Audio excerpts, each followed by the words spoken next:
অঙ্কুর, শেরপুর মূলত কৃষি নির্ভর এলাকা এবং এই শেরপুরের প্রধান ফসল কিন্তু শাকসবজি এবং ধান।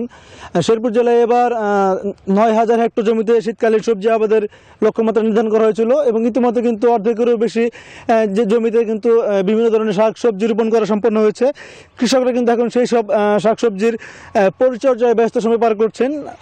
কৃষকরা ফুলকপি, বাঁধাকপি, লাউ, সিম সহ নানা ধরনের সবজি আবাদ করেছেন। আমি যদি একজন কৃষকের সঙ্গে কথা বলি যে এবার আপনি কী রোপণ করেছেন এবং জানাবেন।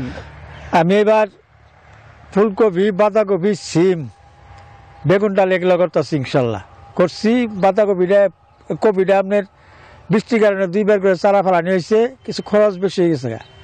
তাতে বোঝা গেছে যে যদি এই দাম থাকে তাহলে কিছু লাভের আশা করা যায়। আর সার বিষের দাম একটু বেশি, এই কারণে যেমন আঙুর একটু পুষতেছে না, কিন্তু যদি এই দামটা থাকে তাহলে আমরা লাভবান হইতে পারবো ইনশাল্লাহ। আল্লাহর কাছে আশা করা যাইতেছে ইনশাল্লাহ। শুনছিলাম একজন কৃষক কিন্তু বলছিলেন যে এবার বৃষ্টির কারণে তারা কিছুটা ক্ষতিগ্রস্ত হয়েছেন, যে কারণে তাদের কিন্তু এই সবজি রোপণের খরচ বেশি পড়েছে। এছাড়া সার কীটনাশকের দাম বেশি থাকার কারণে কিন্তু তারা বলছেন যে খরচ বেশি। তবে এখন পর্যন্ত কিন্তু শেরপুরে সবজির দাম বেশ ভালো রয়েছে। যদি শেষ পর্যন্ত এই দামটি অব্যাহত থাকে তাহলে কৃষকরা লাভবান হবেন। তো এই ছিল আমার কাছে শেরপুর থেকে শীতকালীন সবজি আবাদের সর্বশেষ তথ্য।